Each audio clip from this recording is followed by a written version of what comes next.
আল্লাহ রাসূল সাল্লাল্লাহু আলাইহি ওয়াসাল্লাম বলেছেন, যখন কোনো কওম আল্লাহর কালাম শোনার জন্য অর্থাৎ দ্বীনের চর্চার জন্য একত্রিত হয়, ওই জায়গাটা আল্লাহর রহমতের ফেরেশতারা ঘিরে রাখেন এবং তাদের উপরে আল্লাহর পক্ষ থেকে আল্লাহর সাকিনা বা প্রশান্তি নাজিল হতে থাকে। একই সাথে আল্লাহ রাব্বুল আলামিনের কাছে যে ফেরেশতারা আছেন, তাদের কাছে আল্লাহ পাক এই বান্দাদেরকে নিয়ে গর্ব করতে থাকেন। বলেন সুবহানাল্লাহ। আল্লাহ পাক আমাদেরকে নিয়ে এখন গর্ব করছেন, কোনো সন্দেহ নাই। একটা হাদিসে পেয়েছিলাম, বান্দা যখন মনে মনে আল্লাহকে ডাকে, আল্লাহ মনে মনে ওই বান্দাকে স্মরণ করে। আপনি রাতে শুয়ে আছেন, মনের মধ্যে অনেক কথা, হয়তো অনেক দোয়া আছে, চাওয়া পাওয়া আছে, কষ্ট যন্ত্রণা আছে, আপনি মনে মনে আল্লাহকে ডাকছেন। ডাকতে ডাকতে আপনার চোখ দিয়ে পানি বের হয়ে গেল। আপনি বুঝে নিয়েন ঠিক ওই মুহূর্তে আল্লাহ আপনাকে স্মরণ করেছে এবং আল্লাহ আমাদের খুব কাছে আছে। ওয়াইদা সাআলাকা ইবাদি আন্নী ফাইন্নী করিব। হে নবী, বলে দাও তোমাকে যখন আমার বান্দারা আমার সম্পর্কে জিজ্ঞেস করে, বলে দাও যে আমি খুব কাছে আছি। উজিবু দাওয়াতাদ দাঈ ইযা দাআন। দোয়াকারী যখন আমাকে ডাকে, আমি তার দোয়া শুনি। আল্লাহ আমাদের খুব কাছে আছেন। কত কাছে?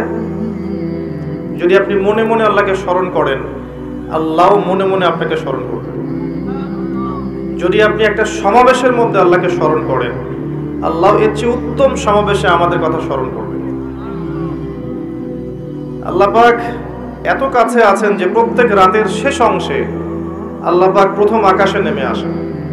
আল্লাহর নেমে আসাটা কেমন সেটা আমরা ব্যাখ্যা করতে পারবো না। এটা ব্যাখ্যা করার জ্ঞান যোগ্যতা কোনোটাই আমাদের নেই। আল্লাহর রহমত নিকটবর্তী হয়। বেশি গরম। আল্লাহ পাকের রহমত নিকটবর্তী হয়।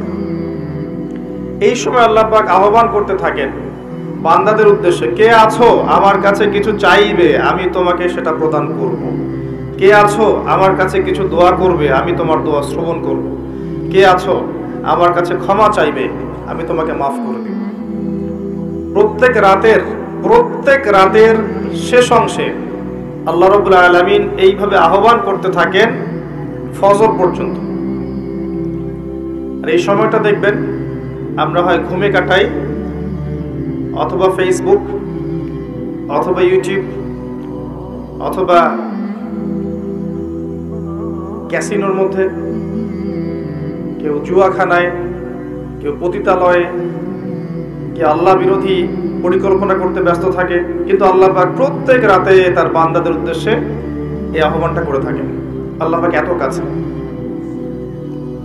মানুষ সেই আল্লাহকে ভুলে গেছে যেই আল্লাহ পাক ছাড়া ইবাদত পাওয়ার যোগ্য দ্বিতীয় কোনো ইলাহ নেই। এক সময় যে আল্লাহ ছিলেন আর কিচ্ছু ছিল না, শুধু আল্লাহ ছিলেন, আর কিছুই ছিল না। এই মহাবিশ্বের কিচ্ছু ছিল না। এক সময় শুধু আল্লাহ থাকবেন, এই মহাবিশ্বের কিচ্ছু থাকবে না। কুল্লু মান আলাইহা ফান ওয়া ইয়াবকা ওয়াজহু রাব্বিকা যুল জালালি ওয়াল ইকরাম। প্রত্যেকটা বিষয় বস্তু ফানা হয়ে যাবে, শুধুমাত্র আল্লাহ রাব্বুল আলামিনের সত্তাটা বাকি থাকবে। আল্লাহ পাক সূরা আর রহমানে একটা আয়াত বারবার বলেছেন, ফাবিআইয়ি আলাই রাব্বিকুমা তুকাযিবান।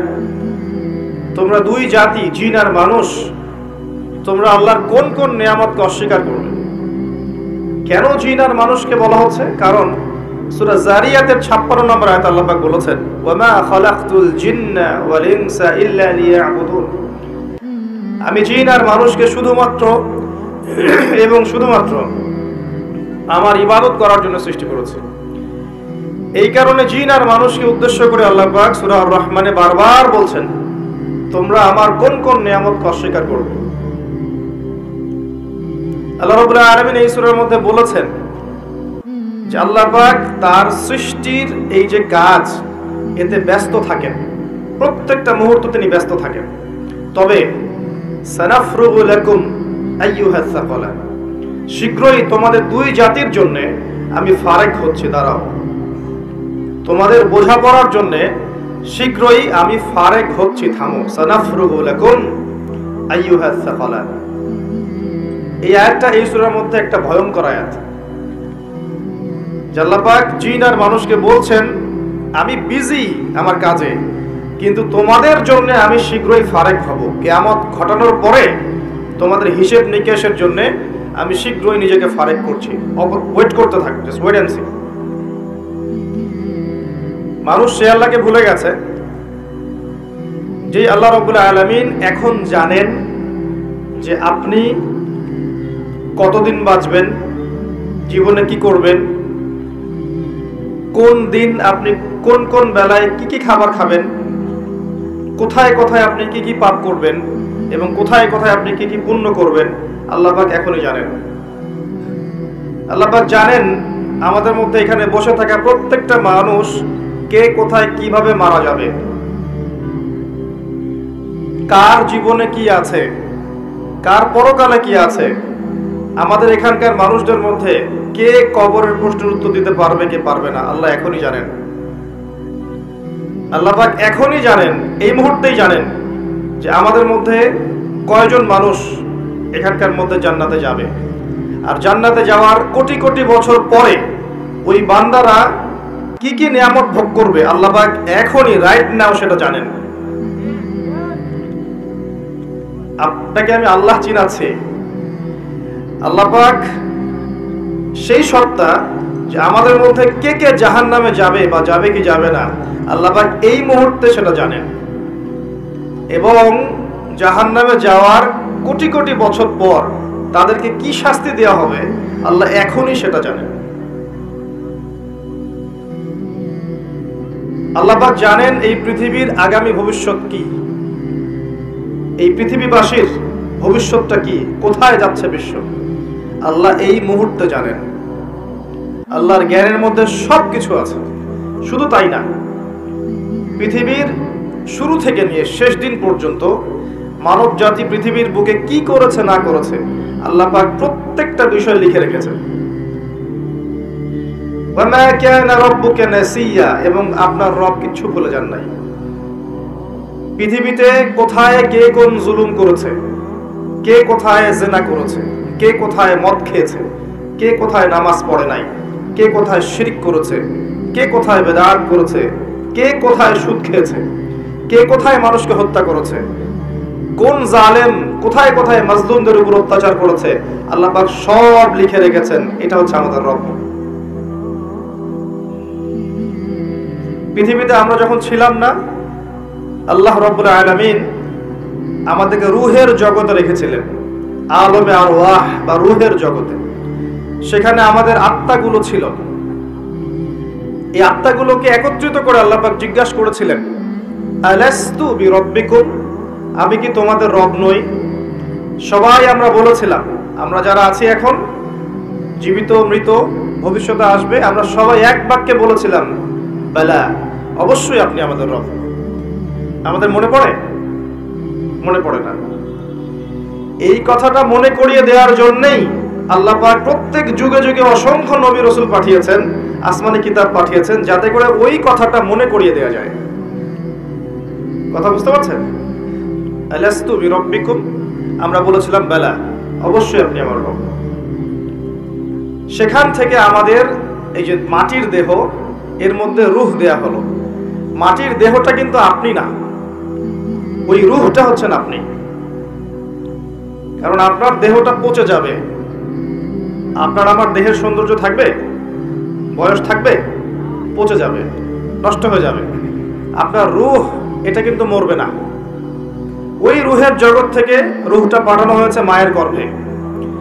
মায়ের গর্ভ থেকে এই যে দুনিয়ার জীবনে, দুনিয়ার জীবন থেকে হয় ইল্লিনে যাবে, না হলে সিজ্জিনে। তারপরে আবার রূহটাকে দেহে ফেরত দেওয়া হবে কিয়ামতের দিন। ওই রূহওয়ালা বডিটার হিসেব হবে এবং সে আত্মা হয় যাবে জান্নাতে, না হলে জাহান্নামে। আত্মা কি মরলো? আত্মা একটা ভ্রমণ চক্র পার করলো। ইয়া আইয়াতুহান নাফসুল মুতমাইন্নাহ, আছে না? ইরজিই ইলা রাব্বিকি রাদিয়াতাম মারদিয়াহ, হে প্রশান্ত আত্মা, তোমার রবের দিকে ফিরে আসো, সন্তুষ্ট ভাজন হয়ে ফিরে আসো। ফাদখুলি ফি ইবাদি, আমার বান্দাদের অন্তর্ভুক্ত হয়ে যাও। ওয়াদখুলি জান্নাতি, জান্নাতীদের অন্তর্ভুক্ত হয়ে যাও। এই রূহ আর আত্মা এর ব্যাখ্যা কি সায়েন্স করতে পারবে? আমাদের এডুকেশন সিস্টেম ব্যাখ্যা করতে পারবে আত্মা কাকে বলে? ফিলোসফি সাবজেক্টের মধ্যে রূহ নিয়ে প্রচুর বই আছে, কেউ আজ পর্যন্ত কোনো কনক্লুশন বা উপসংহারে যেতে পারে নাই যে আসলেই জিনিসটা কি। এমনকি নবী সাল্লাল্লাহু আলাইহি ওয়াসাল্লামকে 3টা প্রশ্ন করা হয়েছিল, আসহাবুল কাহফের কি হয়েছে, যুলকারনাইন বাদশার কি হয়েছে, আত্মা কাকে বলে। ইহুদিরা এই 3টা প্রশ্ন শিখিয়ে দিয়েছিল না, মনে আছে? ওই 3টা প্রশ্নের উত্তর দেওয়ার ঘটনা দিয়েই তো সূরা কাহফ নাজিল হলো। এখানে আল্লাহ পাক রূহের সংজ্ঞা দিয়েছিলেন, সূরাতুল বনী ইসরাঈলের মধ্যে আছে, ইয়াসআলুনাকা আনির রূহ, তারা তোমাকে আত্মা সম্পর্কে জিজ্ঞেস করে। কুলির রূহু মিন আমরি রাব্বি, বলে দাও আত্মা হচ্ছে তোমার রবের একটা আদেশ মাত্র। আল্লাহর আদেশে এসেছে, আল্লাহর আদেশে চলে যাবে। কেউ দেখতে পারবে? পারবে না। সায়েন্স ব্যাখ্যা করতে পারবে? যুক্তি দর্শনের ব্যাখ্যা করতে পারবে? সায়েন্স কি স্বপ্নের ব্যাখ্যা দিতে পেরেছে এখন পর্যন্ত? স্বপ্ন কেন দেখে? একটা স্বপ্ন দেখলাম মনে করেন, এবং স্বপ্নটা সত্য হয়ে গেল, এর ব্যাখ্যা দিতে পারবে? কেন সত্য হলো? স্বপ্ন সত্য হয় না। এখন এক শ্রেণীর মানুষ আছে মনে করে স্বপ্ন বলতে কিছুই নাই, স্বপ্ন সত্য হতে পারে না, এবং স্বপ্ন নিয়ে কিন্তু ঠাট্টা মশকরা করে। কিন্তু দেখবেন মুমিন বান্দাদের স্বপ্ন সত্য হয়। ভালো স্বপ্ন আল্লাহর পক্ষ থেকে দেখানো হয়, সত্য হতে পারে। কোন কোন ক্ষেত্রে কাফেরের স্বপ্ন সত্য হতে পারে। এটা আবার কোথায় পেলেন? দলিল দিচ্ছি, সূরা ইউসুফ খোলেন।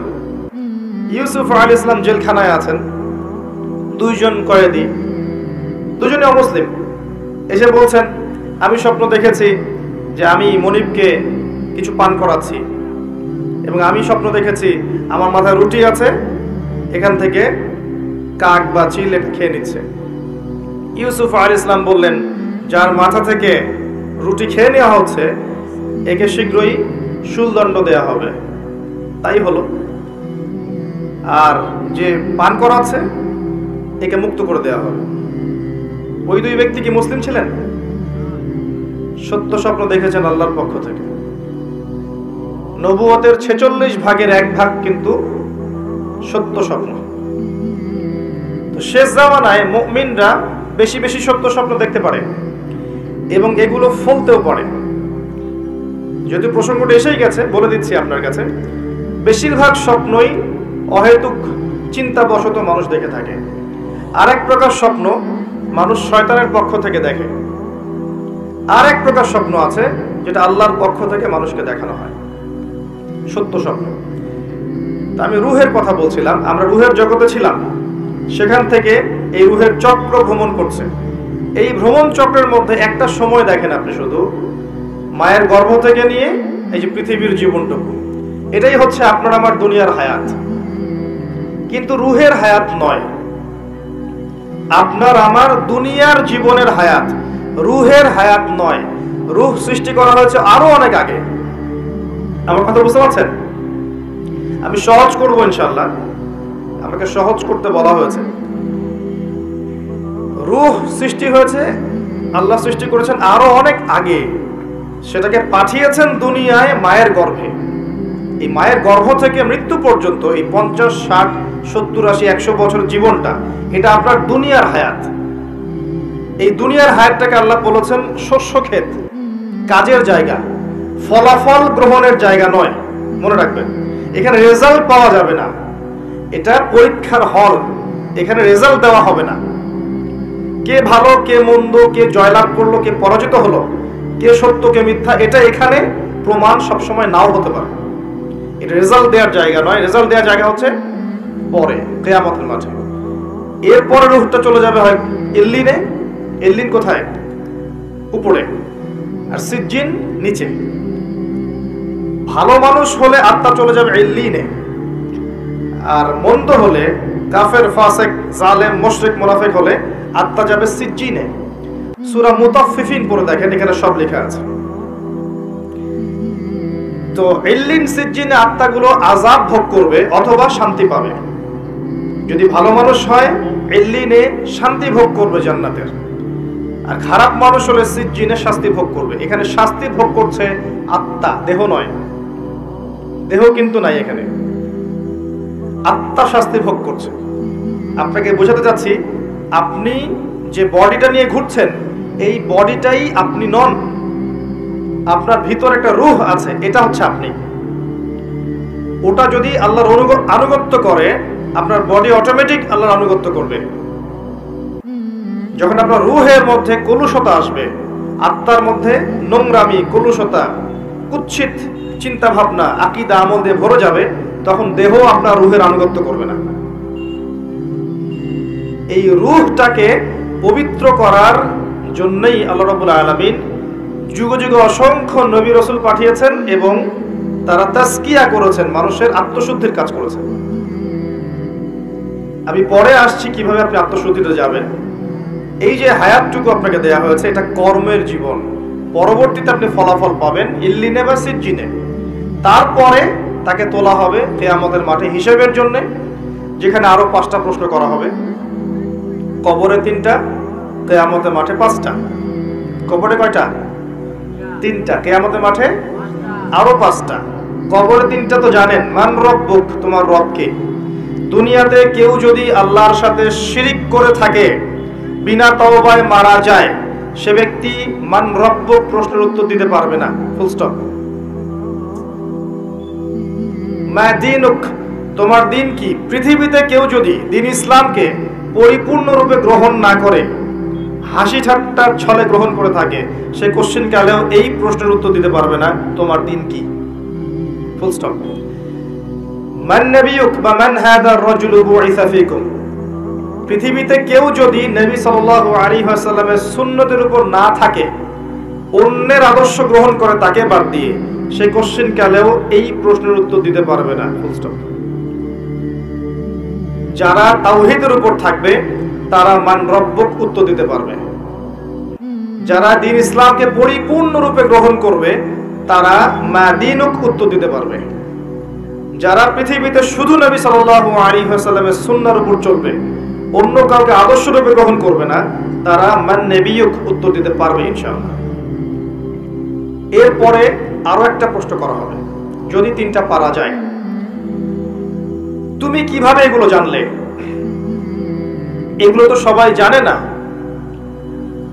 হয়তো 1000-999 জন মানুষই বলতে পারবে না এই 3টা প্রশ্নের উত্তর কি কি। এই ইকুয়েশনটা কোথায় পেলাম? এটা পেলাম ওই হাদিস থেকে। কিয়ামতের মাঠে আদম আলাইহিস সালামকে ডাকা হবে, ডেকে বলা হবে তোমার সন্তানদের মধ্য থেকে জাহান্নামীদেরকে আলাদা করে দাও। আদম আলাইহিস সালাম বলবেন কতজনকে হে আল্লাহ? আল্লাহ বলবেন 1000-999 জনকে জাহান্নামের জন্য আলাদা করে দাও। নাউযুবিল্লাহ ওয়া ইন্না লিল্লাহি ওয়া ইন্না ইলাইহি রাজিউন। সহিহ বুখারীর হাদিস, 4 বার এসেছে হাদিসটা। তো পার্সেন্টেজটা আপনি বোঝেন। বেশিরভাগ মানুষই কবরের প্রশ্নের উত্তর দিতে পারবে না। তার মানে বেশিরভাগ মানুষ এই দুনিয়ার জীবনে, উম্মতে মুহাম্মাদের এই দুনিয়ার জীবনে শিরিক করবে, দ্বীন ইসলামকে পরিপূর্ণরূপে গ্রহণ করবে না এবং নবীর আদর্শ ছেড়ে অন্য আদর্শ গ্রহণ করবে। এটা হবে এই উম্মতের ক্ষেত্রে, এটা হবে। এই 3টা হচ্ছে আপনার কবরের প্রশ্ন। প্রশ্ন ফাঁস করা আছে, উত্তর সবাই দিতে পারবে না। আর আমর ইবনে আস রাদিয়াল্লাহু আনহু, বিখ্যাত সাহাবী, যিনি একসময় কাফের ছিলেন, পরে মুসলিম হয়েছেন। খালিদ বিন ওয়ালিদ রাদিয়াল্লাহু আনহুর সাথে খুব ভালো সম্পর্ক ছিল তার। পরবর্তীতে ওমর রাদিয়াল্লাহু আনহুর যুগে তিনি মিশরের গভর্নর হয়েছিলেন। মৃত্যুর সময় তিনি বলছেন যে একটা সময় ছিল যখন আমরা জাহেলিয়াতের মধ্যে ছিলাম, আল্লাহ যদি তখন আমার মওত দিতেন তাহলে জাহান্নাম ছাড়া কোনো গতি ছিল না। এরপর আমি ইসলামের মধ্যে আসলাম এবং ভালো আমল করতে থাকলাম। এমন আমল করছিলাম যে ওই সময় যদি আল্লাহ আমার মওত দিতেন তাহলে আমি হয়তো জান্নাতের ব্যাপারে নিশ্চিত থাকতে পারতাম। এরপরে আসলো কিছু কিছু ফিতনা। এখন আমি সেই ফিতনার যুগে মারা যাচ্ছি, আমি জানি না আমার সাথে কি হবে।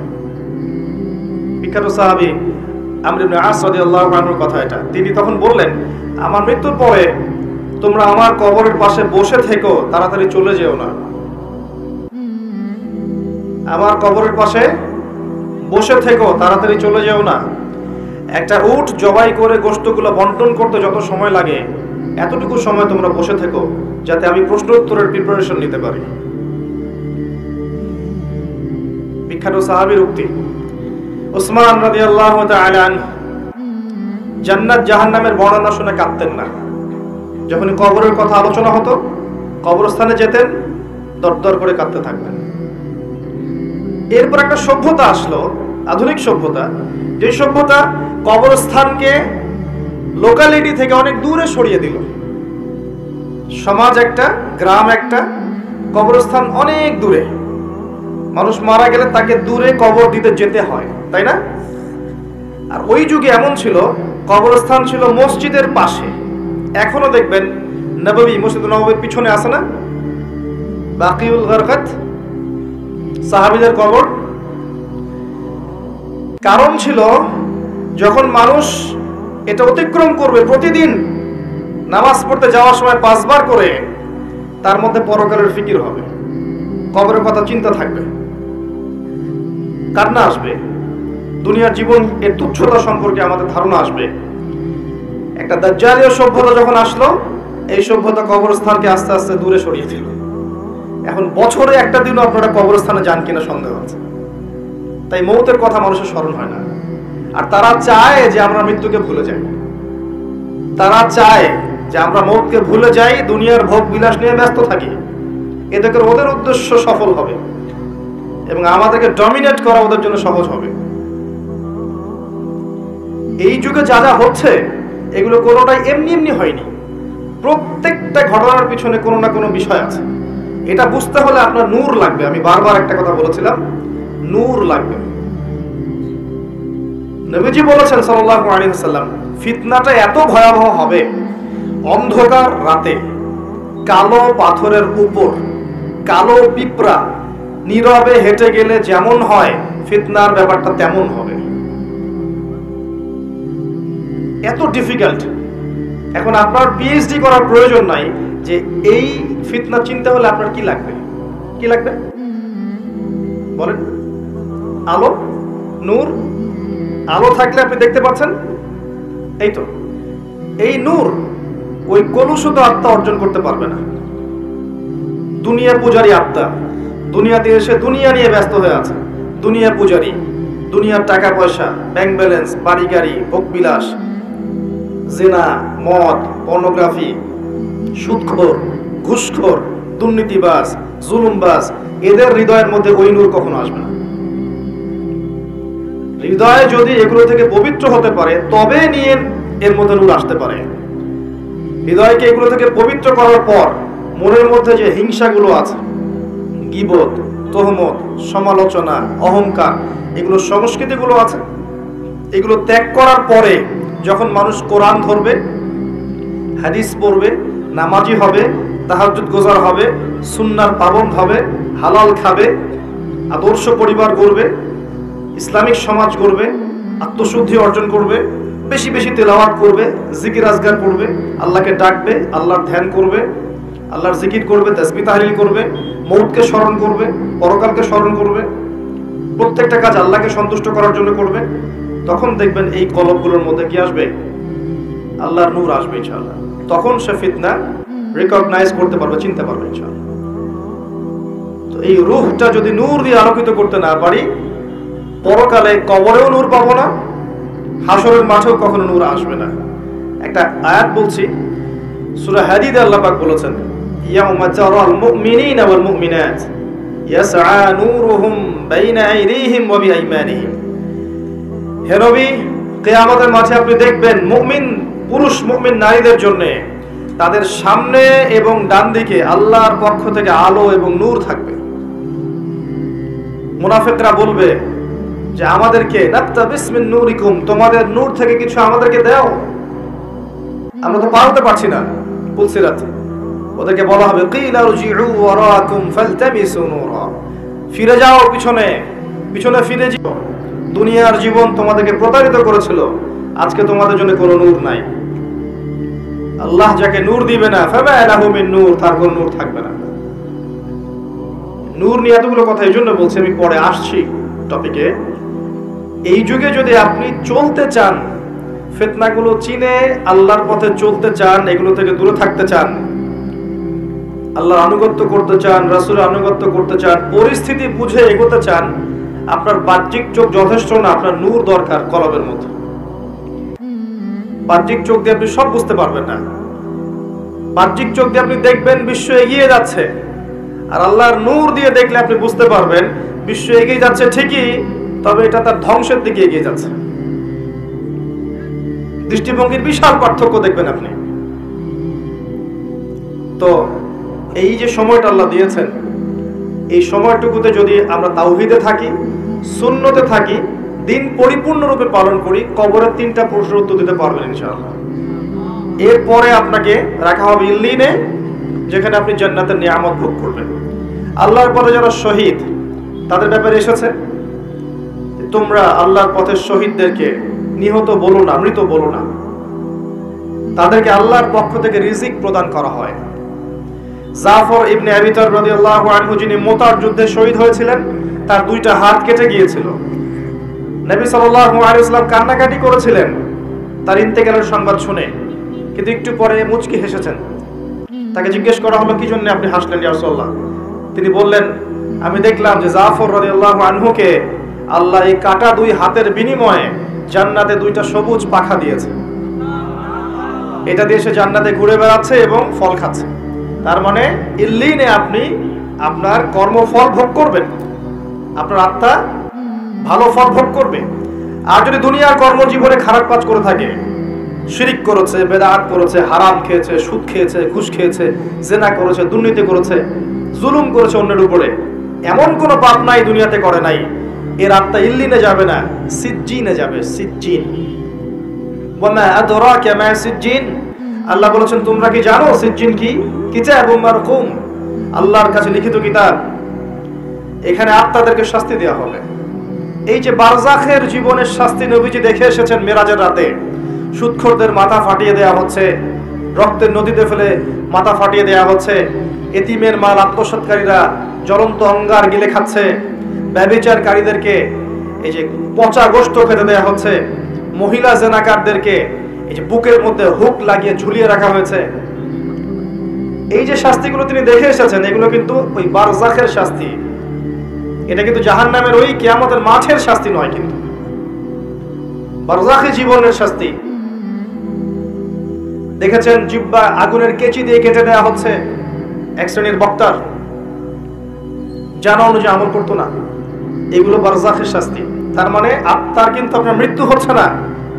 এই দুনিয়ার জীবনটাই সব নয়, তাহলে মৃত্যু হয়ে গেলেই সব শেষ হয়ে যাবে না, বরং আপনার আত্মা বাকি থাকবে। আত্মা হয় ইল্লিনে যাবে, না হলে সিজ্জিন। নিষ্কৃতি নাই কোনো, আমাদের কোনো নিষ্কৃতি নাই। আবু বকর সিদ্দিক রাদিয়াল্লাহু আনহু এই জন্য বলতেন, ইয়া লাইতানি লাউ কুনতু শাজারা, হায় আমার দুর্ভাগ্য যদি আমি এই গাছটা হয়ে যেতাম,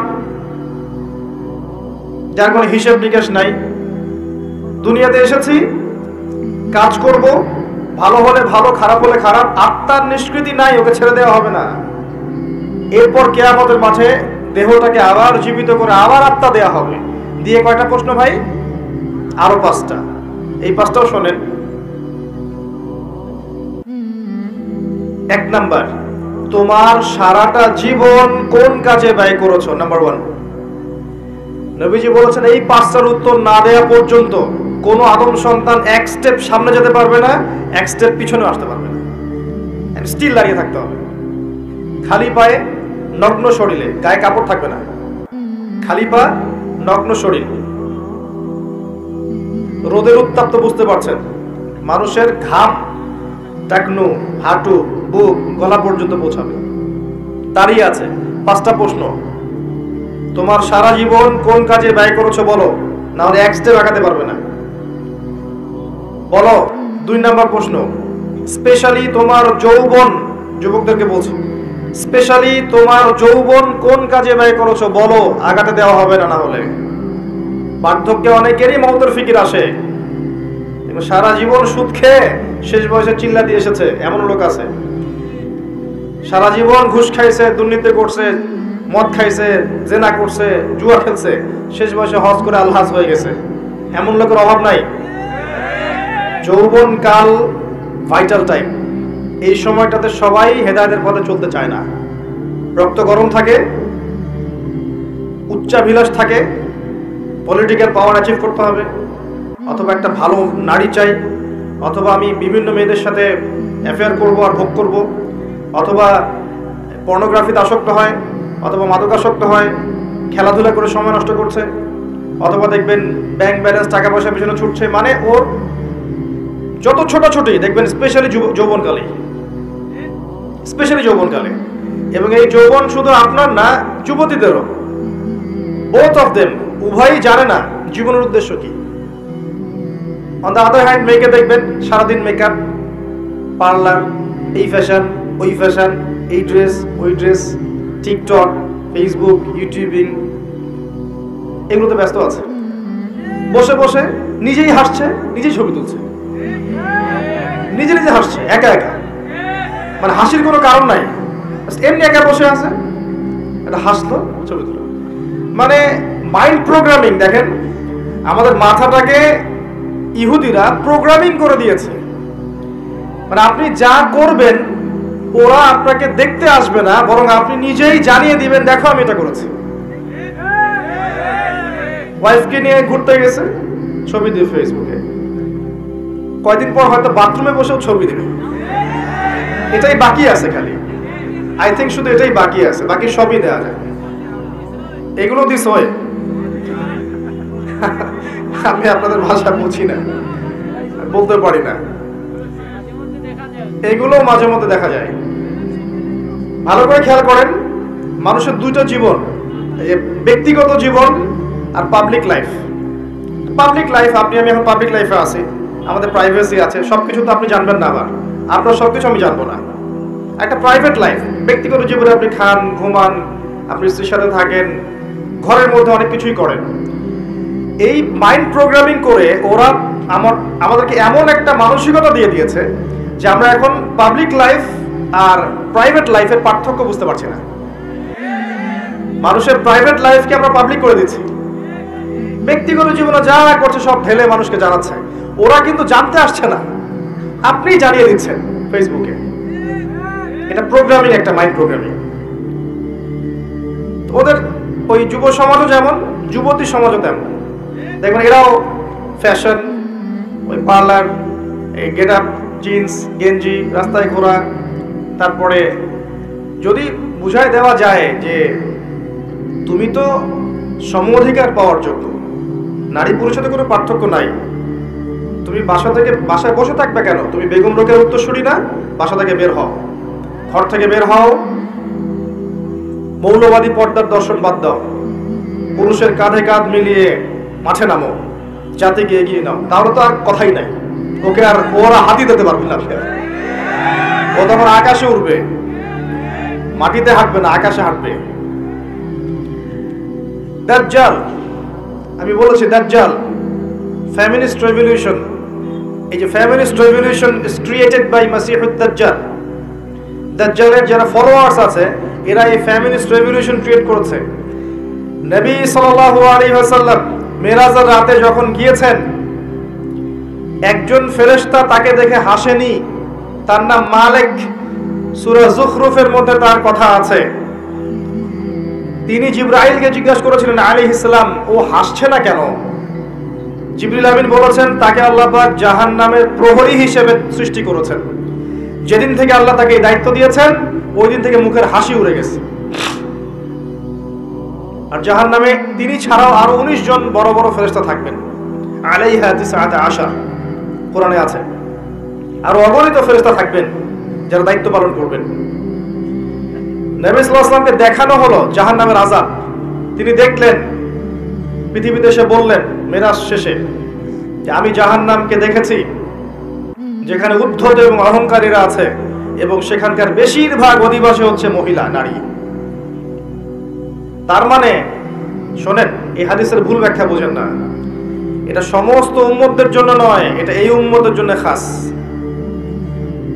নবী সাল্লাল্লাহু আলাইহি ওয়াসাল্লামকে মেরাজের রাতে যে শাস্তিগুলো দেখানো হয়েছে এগুলো এই উম্মতের জন্য বেশি খাস। এই উম্মতের মানুষ বেশি সুদ খাবে, বেশি জেনা পরকিয়া করবে, এতিমের মাল আত্মসাৎ হবে এই উম্মতের মধ্যে বেশি। এই উম্মতের বক্তারা জানানো যে আমল করবেন অনেকেই, এই উম্মতের নারীরা বেশিরভাগ জাহান্নামে যাবে।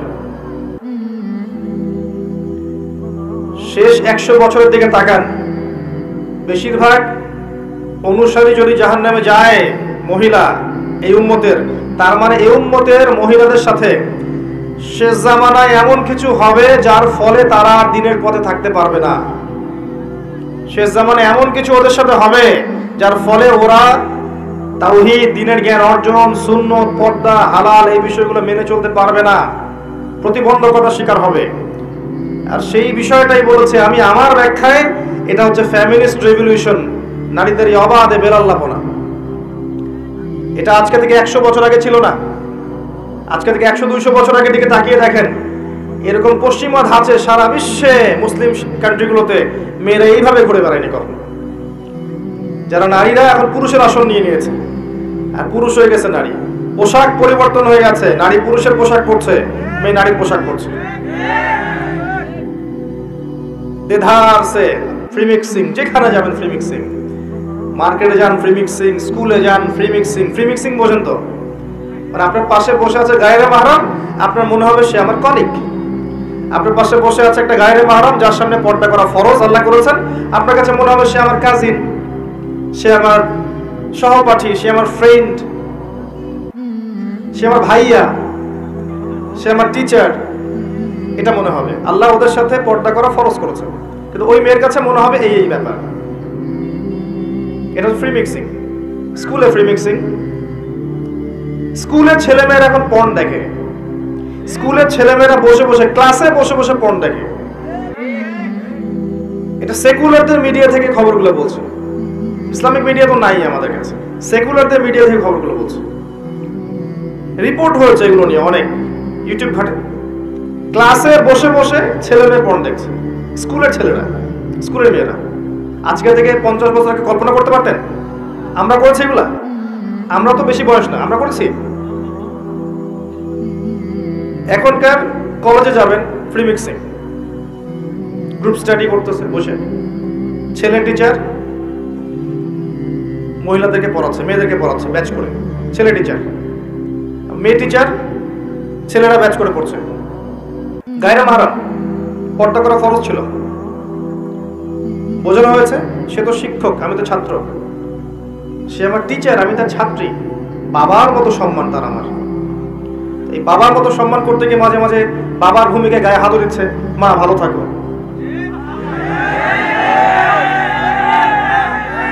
আমি যা বলছি 100% হক কথা বলছি।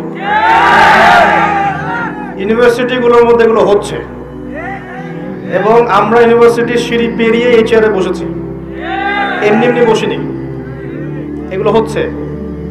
প্রচুর মেয়ে ইজ্জত হারাচ্ছে, প্রচুর মেয়ে। এবং কোন কোন ক্ষেত্রে দেখা যায় মহিলা টিচারের সাথে ছেলেদেরও সম্পর্ক হয়ে গেছে, এমন হয়েছে।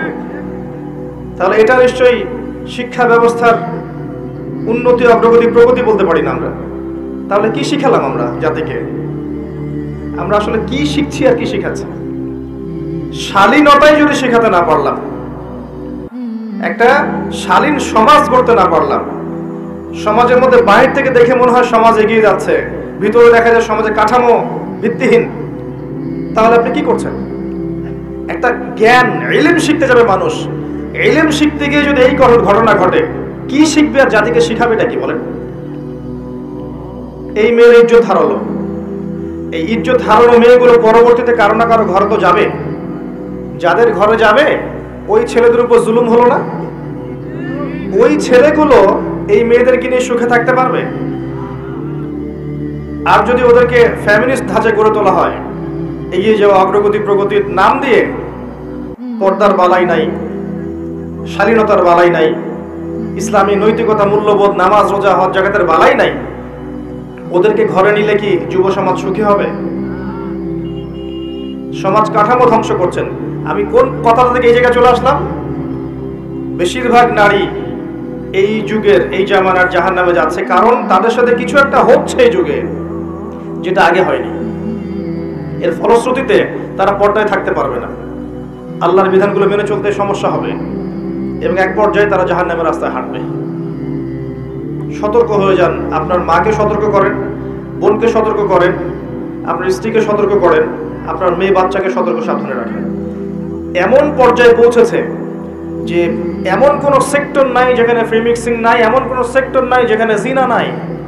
কর্মক্ষেত্র, যখন এরা পাশ করে কর্মক্ষেত্রে যাচ্ছে, সেখানেও কলিগ ফ্রি মিক্সিং। অফিসের বস মাশাআল্লাহ, তার কর্মচারী মেয়ে, কর্মচারী মহিলা, অ্যাফেয়ার হয়ে গেল, জিনা হয়ে গেল, কোনো কোনো ক্ষেত্রে ধর্ষণ হয়ে গেল। ইজ্জত বিক্রি করে কি পেটে ভাত ঢোকাতে হয়? নিজের সম্মান সবচেয়ে বড় জিনিস না পেটের ভাত বড় জিনিস? আজকে না খেয়ে থাকলে কালকে আল্লাহ আমাকে খাওয়াবে ইনশাআল্লাহ। আজকে আপনি আপনার ইজ্জত দিয়ে দিলে কাল আপনার ইজ্জত ফিরে আসবে। মানুষ এখন ভিতরের চোখ যেহেতু নাই, জেনারেশনের ভিতরের চোখটা নাই, এই কারণে বুঝতে পারে না আসলে হক কোনটা, বাতিল কোনটা। ইজ্জত বিক্রি করে আমাকে ভাত খেতে হবে? এটা বিক্রি করার জন্য কি আমাকে ফোর্স করেছে রাষ্ট্র, সমাজ, বিশ্ব? আমি তো সিদ্ধান্ত নিজেই নিয়েছি। এর বাইরে দেখবেন কোনো কোনো ক্ষেত্রে এই যে পড়াশোনার সমস্যার কথাটা বললাম, এটা কিন্তু অনেক সময় মাদ্রাসাতেও হচ্ছে। কোনো কোনো ক্ষেত্রে এই রিপোর্টও আমাদের কানে আসে যে মাদ্রাসাতেও এরকম ছাত্রী ধর্ষণের শিকার হয়েছে, এবং কোনো কোনো ক্ষেত্রে এরকম ঘটনা ঘটেছে। এবং যখন যদিও ঘটনাগুলো কম, ওদের তুলনায় ঘটনা নিতান্তই কম, তারপরে মিডিয়া যখন হাইলাইট করবে তখন এটাকে বেশি হাইলাইট করবে। তবে এখানে 1% হওয়ার সুযোগ ছিল না। এখানে যেটা হচ্ছে সেটা নিঃসন্দেহে এই মানুষগুলোর তাকওয়ার কমতির কারণে হচ্ছে, এবং ভুল সিস্টেমের কারণে হচ্ছে। মেয়েদের মাদ্রাসায় পুরুষের অনুপ্রবেশ দেওয়া যাবে না। প্রত্যেকটা টিচার, স্টাফ, এভরিবডি সেখানে মহিলা হতে হবে। ছেলেদের মাদ্রাসায় ওখানে আপনি মেয়ের অ্যাক্সেস দিতে পারবেন না। প্রত্যেকটা টিচার, স্টুডেন্ট সেখানে ছেলে হতে হবে। এই সিস্টেমে যখন স্কুল, কলেজ, মাদ্রাসা চলবে, তখন জেনামুক্ত পরিবেশে আমাদের সন্তানরা পড়াশোনা করতে পারবে ইনশাআল্লাহ। পড়াশোনা করতে যদি জেনা করতে হয়, তো ওই জ্ঞান দিয়ে সে কিভাবে জাতিকে এগিয়ে নিবে বলেন তো? এরপরেও গিয়ে কর্মক্ষেত্রে জেনা করছে। আপনি যেখানে যাবেন সেখানে রেভলিউশন। ব্যাংকে যান, মেয়ে বসে আছে, বাজারে যান, মেয়ে বসে আছে, দোকানদারিতে মেয়ে বসে আছে, রাস্তাঘাটে হাঁটবেন, মেয়ে ঘুরে বেড়াচ্ছে সবখানে। আল্লাহ এবং তার রাসূল কখনো বলেননি যে মেয়েরা তাদের অধিকার পাবে না এবং তারা তাদের কর্মক্ষেত্রে স্বতন্ত্র স্বাধীন থাকবে না, এটা কখনো বলা হয়নি। আল্লাহ এবং তার রাসূল এতটুকু বলেছেন তারা তাদের ক্ষেত্রে স্বতন্ত্র স্বাধীন, ফ্রি মিক্সিং চলবে না। ফ্রি মিক্সিং মানে কি? নারী পুরুষের অবাধ মেলামেশা চলবে না। তারা তাদের ক্ষেত্রে কাজ করবে, তাদের ক্ষেত্রে পড়াশোনা করবে, তাদের ক্ষেত্রে আর যা যা সেক্টর আছে করবে, সেখানে ছেলের অনুপ্রবেশ থাকবে না, এবং সেটা হবে নিরাপত্তার সাথে, পর্দার সাথে। এটা কি আল্লাহর অপরাধ? তার রাসূলের অপরাধ? সমাজ কাঠামো কি আল্লাহ রাসূলের চেয়ে আমি বেশি বুঝি? যখন এই কাঠামোটা ভেঙে গেল, তখন ফ্রি মিক্সিং এর মধ্য দিয়ে দিন দিন জেনা বাড়লো, ধর্ষণ বাড়লো, আপনার এই যে পরকীয়া বাড়লো। পরকীয়া তো বাড়বেই। এগুলোর পরে আবার যখন বাসায় ফিরে যাবে, বাসায় দেখবেন বিভিন্ন টিভি চ্যানেল চলছে, যেগুলোর ঘটনাগুলোর সাথে, সিরিয়ালের ঘটনাগুলোর সাথে বাস্তবতার আদৌ কোনো সম্পর্ক নেই। বাস্তবতা আলাদা জিনিস, ওই ঘটনা আলাদা জিনিস। ওখানে গিয়ে দেখবেন দুনিয়ার পশ্চিমা সভ্যতার এবং ভারতীয় সভ্যতার যত রকমের মিউজিক আছে, আপনার মুভিজ আছে, সিরিয়াল আছে, এগুলো দেখতে ব্যস্ত হয়ে গেল, রিমোট নিয়ে বসে আছে। সবখানে এমন যে বাঘের কাছ থেকে আপনি খাবার কেড়ে নিতে পারবেন, বাসার মা বোনদের কাছ থেকে রিমোট কেড়ে নিতে পারবেন না। দেখতেই থাকবে 11টা 12টা বেজে যাচ্ছে। স্বামী ভাত চাইলে সেটা পরে, আগে শেষ করি এটাই লাস্ট, এটা দেখে যাবো ভাত দিতে। এক পর্যায়ে এটা দিয়ে কি হচ্ছে, এটা দিয়েও মাইন্ড প্রোগ্রামিং হচ্ছে। ওই অবাস্তব জগৎটাকে তখন বাস্তব বলে মনে হবে। ওখানে সে পরপুরুষকে দেখছে, ওদের সংস্কৃতি শিখছে, ওদের গেট আপ দেখছে, ওদের ড্রেসগুলো বানানোর চেষ্টা করছে, ওদের আদর্শ সে নিজের মধ্যে লালন করছে, আবার মুখে সাক্ষীও দেয় যে আমি একজন মুসলিম। এই আদর্শগুলো যখন লালন করে আবার পরিবারে ফিরে আসবে, তখন তো ফাসাদ হবেই। কারণ বাস্তবতা এটা তো আলাদা জিনিস। বাস্তবে আমি একজন মুসলিম, বাস্তবে আমি একজন তাওহীদপন্থী, বাস্তবে আমি সুন্নাহ মেনে চলবো, বাস্তবে আমার নেতা মুহাম্মদ সাল্লাল্লাহু আলাইহি ওয়াসাল্লাম, বাস্তবে আমার ধর্ম ইসলাম, যেগুলোর সাথে এগুলো কোনো সম্পর্ক নাই, তখন তো ফিকশন হবেই। আর এই পরিবারগুলোর মধ্যে যখন দেখবেন সন্তান গড়ে উঠছে, মাশাআল্লাহ সন্তানও হবে পিতামাতার মতোই, সুবহানাল্লাহ। এই হচ্ছে বাস্তবতা। তো এই নারীদের এই অবাধ বেহায়াপনার কারণেই শেষ জামানায় বেশি বেশি নারী জাহান্নামের পথে হাঁটবে। এই নারী আপনার ঘরে আছে, আমার ঘরে আছে, আগামী প্রজন্মতেও আসবে। যারা আছে ওদের ব্যাপারে সতর্ক হয়ে যান, যারা আসছে তাদের ব্যাপারে সতর্ক হয়ে যান। মেয়েকে ছোট্টবেলা থেকে তারবিয়ত দিয়ে বড় করেন। আয়েশা রাদিয়াল্লাহু আনহার মতো বানান, খাদিজা রাদিয়াল্লাহু আনহার মতো বানান, ফাতেমাতুল কুবরার মতো বানান, খাদিজা রাদিয়াল্লাহু আনহার মতো বানান, মারিয়াম আলাইহিস সালামের মতো বানান, হাজারা আলাইহিস সালামের মতো বানান। এমন করেন যেন আপনার মেয়েটা যার ঘরে যাবে সেই ঘরটা যেন জান্নাতের টুকরা হয়ে যায়, এবং আপনার মেয়ের গর্ভ থেকে যে সন্তানগুলো হবে এই সন্তানগুলো আগামীতে যেন উম্মার মুজাহিদ হতে পারে, এমন করে আপনার মেয়েকে বড় করেন। সকালে এখানে লেকচার দিয়েছিলাম, মনে হয় সকালে বলেছিলাম যে ওই যে ইসমাইল আলাইহিস সালাম যাকে বলা হচ্ছে তোমাকে জবাই করব, মনে আছে? তিনি বলেছেন কি, সাতাজিদুনি ইনশাআল্লাহু মিনাস সাবিরিন ইফআল মা তুমার। বাবা আপনাকে যে আদেশ করেছেন আল্লাহ আপনি তাই করেন, আমাকে ধৈর্যশীল পাবেন ইনশাআল্লাহ। বয়স আমার চেয়ে মিনিমাম 15 বছর কম হবে তার। এই বয়সের একটা বাচ্চাই কথা বলছে। আমার বলার পয়েন্ট হচ্ছে এই বাচ্চাটাকে তার মা মানুষ করেছে, তার বাবা মানুষ করেনি। ইসমাইল আলাইহিস সালামকে গড়ে তুলেছেন তার মা, তার বাবা নন। যদি আপনি ইসমাইল আলাইহিস সালামের মায়ের মতো মেয়ে, বোন, স্ত্রী পান বা তৈরি করতে পারেন, তখন গিয়ে আপনি দেখবেন ইসমাইলের মতো সন্তান হবে ইনশাআল্লাহ। তার আগ পর্যন্ত সম্ভব না। এই ফ্যামিলিস্ট রেভলিউশনের মহিলাদের গর্ভ থেকে আপনি খালিদ বিন ওয়ালিদ, ওমর ইবনুল খাত্তাব, ইসমাইলের মতো সন্তান যাচ্ছেন। এখানে আপনি বলিউড হলিউডের নায়কের মতো সন্তান পাবেন, এর বেশি কিছু আশা করতে পারেন না। এর পরে যদি এদেরকে আল্লাহ হেদায়েত দেন সেটা আলাদা বিষয়। এবার আসেন আমি আলোচনা একটা পয়েন্টে গিয়ে এই জায়গা থেকে শেষের দিকে যাচ্ছি, এই অংশটুকু ভালো করে বোঝেন। আমরা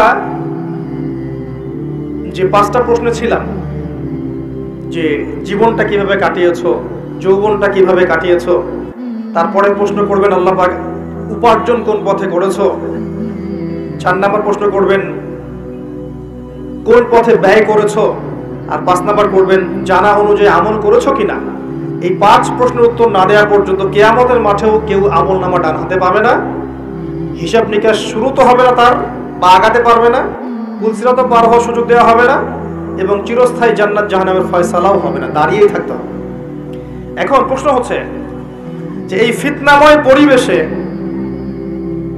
কিভাবে আমরা এমন ভাবে চলতে পারি যার ফলশ্রুতিতে আমরা ওই প্রশ্নগুলোর উত্তর দিতে পারবো। এটাই সবচেয়ে বড় চ্যালেঞ্জ, তাই না? সবচেয়ে বড় চ্যালেঞ্জ এখন এটাই। কারণ আমরা আজকে শিখে ফেলেছি অলরেডি যে আপনার আমার আত্মা মরবে না। আমরা শিখে ফেলেছি অলরেডি যে আমাদেরকে দুনিয়ার জীবনটা দেওয়া হয়েছে পরীক্ষা করার জন্য। আমরা শিখেছি এরপরে আমাদের জন্য চিরস্থায়ী জীবন আসছে, এই জীবনটা শেষ নয়, মৌত সবকিছু শেষ নয়। আমরা এটাও জেনেছি যে এই 3টা, 5টা, 8টা প্রশ্নের উত্তর আপনাকে আমাকে সবাইকে ফেস করতে হবে, কেউ বাদ যাবে না।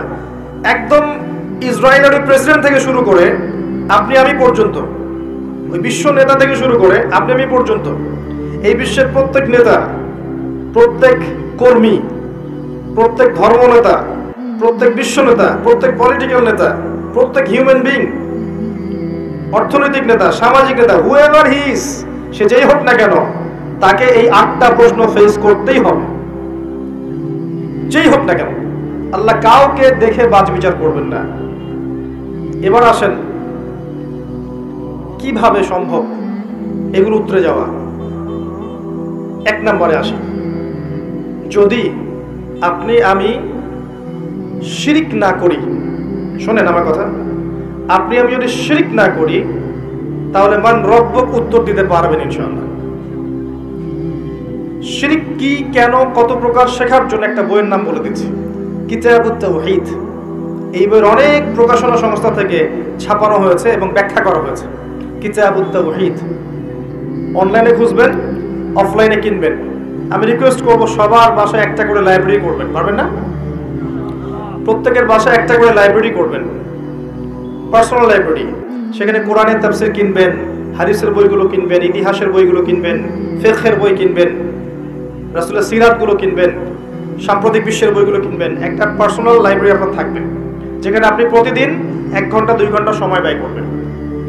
এই ফোনটা বন্ধ করে রেখে দিন। ওইখানে যখন বসবেন ফোন অন করবেন না, ফোন অন করবেন না, ফোন বন্ধ থাকবে। আপনি 2 ঘন্টা পড়াশোনা করবেন, তারপরে বেরোবেন। পারবেন না? মাসে 5000 টাকার বই কিনবেন, পারবেন? 5000 টাকা আপনার গার্লফ্রেন্ডের পিছনে যায় মাসে, পারবেন না বই কিনতে? ফোনের পিছনে যায়, মেগাবাইট কিনতেও দেখবেন 1000 টাকা যায়।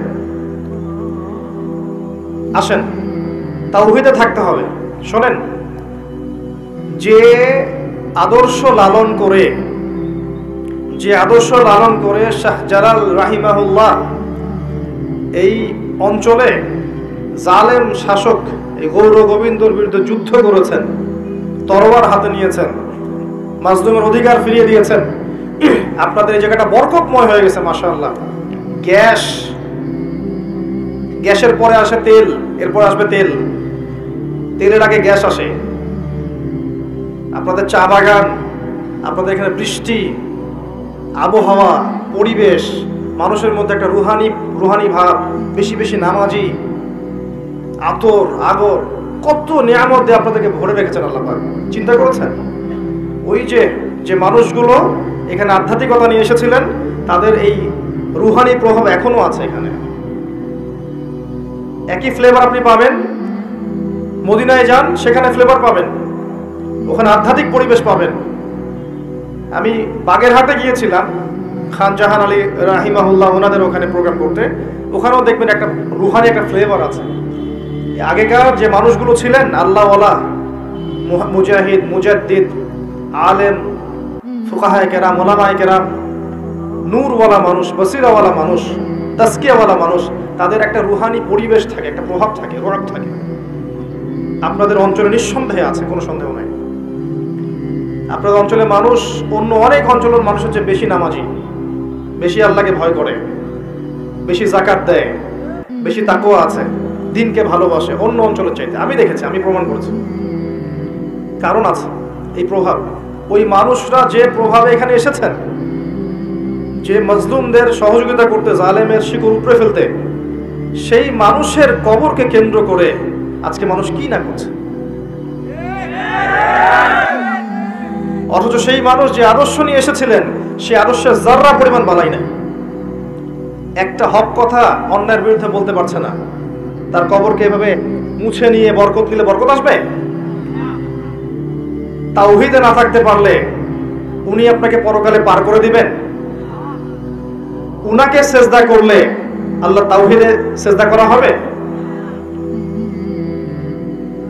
পরকালে আমি যদি ভালো আমল না করি, দুনিয়া থেকে ঈমান আমল নিয়ে যেতে না পারি, পরকালে তার ক্ষমতা আছে আমাকে পুলসিরাত পার করে দিবে?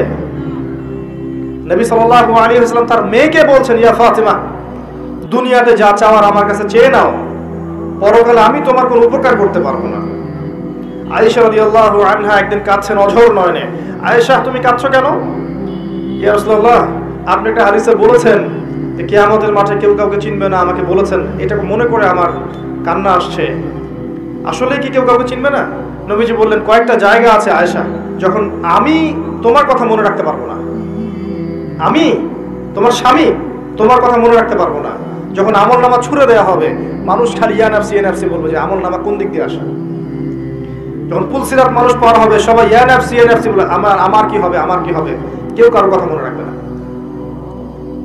সত্যিকার অর্থে যদি আমরা আমাদের ওলামায়ে কেরাম, আউলিয়া, তাদের যদি সম্মান করতে, যে তাদের আদর্শ ছিল তাওহীদ, সুন্নত, অন্যায়ের প্রতিবাদ করা, মাজলুমের সাহায্য করা, আধ্যাত্মিকত্ব অর্জন করা, তাজকিয়া অর্জন করা, সমাজ সংস্কার করা, এগুলো তাদের আদর্শ।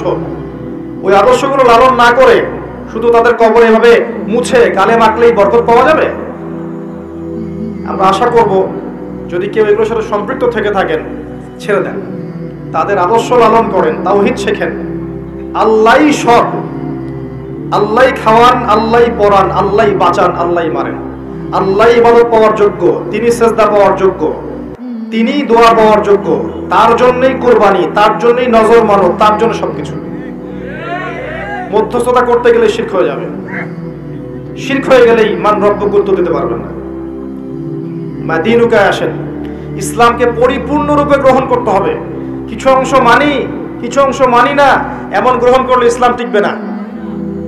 নামাজি, ব্যক্তিগত জীবনে পাক্কা নামাজি, মাশাআল্লাহ, অর্থনৈতিক জীবনে পাক্কা সুদখোর, চলবে না। ইসলামকে পরিপূর্ণরূপে মানতে হবে। ব্যক্তিগত জীবনে পাক্কা নামাজি, কপালে সেজদার দাগ আছে, অর্থনৈতিক জীবনে গিয়ে দেখবেন পাক্কা সুদখোর, চলবে না।